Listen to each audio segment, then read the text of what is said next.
ফেলে দেওয়া সবজি দিয়ে কিভাবে রেসিপি করা যায় সেই সহজ রেসিপিটা আপনাদের সঙ্গে শেয়ার করব। চলুন তাহলে শেয়ার করি।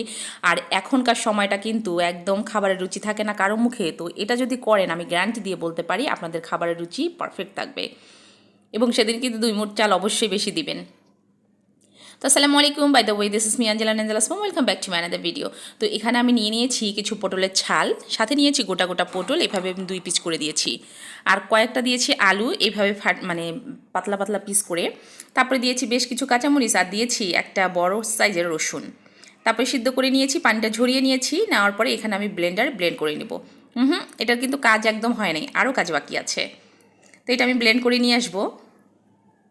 তারপরে এখানে দেশি ধনিয়া পাতা দিয়ে দিচ্ছি, একদম বেশি করে দিতে হবে, মানে একদম যতটুকু ফ্রিজে থাকবে সব যদি দেন তাও মানে এটার স্বাদ কোনোভাবেই আর কি কম হবে না, অসম্ভব মজা হয় খাইতে।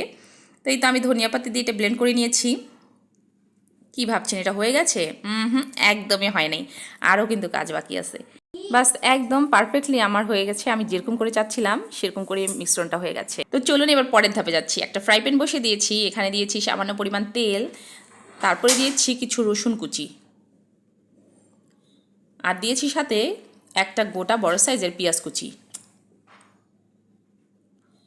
তো এটাকে আমি ভাজা ভাজা করে নিব, একটু ব্রাউন কালার না হওয়া পর্যন্ত কিন্তু ভাজবো।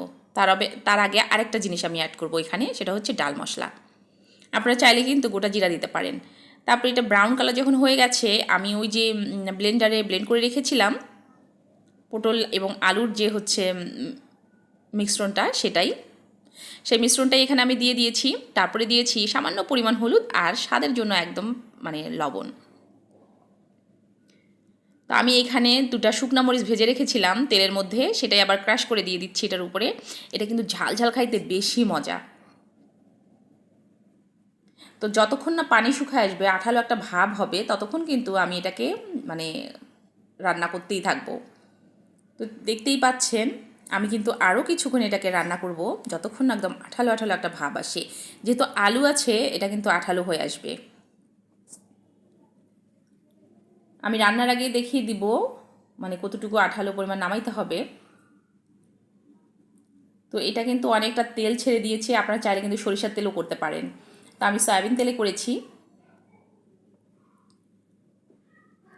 তো আগের থেকে কিন্তু অনেকটা আঠালো ভাব চলে আসছে। আমি এটাকে আরও আঠালো ভাব করে নিব। আমি নামানোর আগে অবশ্যই লবণটা চেখে দেখলাম যে একটু লবণ কম হয়েছে, আর একদম ব্যালেন্সটা ঠিক রাখার জন্য আমি আরেকটু লবণ দিয়ে দিয়েছি।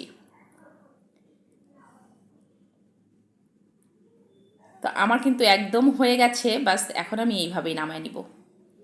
আপনারা কিন্তু এইভাবে অবশ্যই একবার হলেও ভর্তাটা করে খাবেন। এত মজার একটা ভর্তা, আলু এবং পটলের ছালের ভর্তা, অসাধারণ মজা লাগে। এবং মানে গ্যারান্টি দিয়ে বলছি যে আপনারা একটু ভাত বেশিই খাবেন যেদিনই করবেন।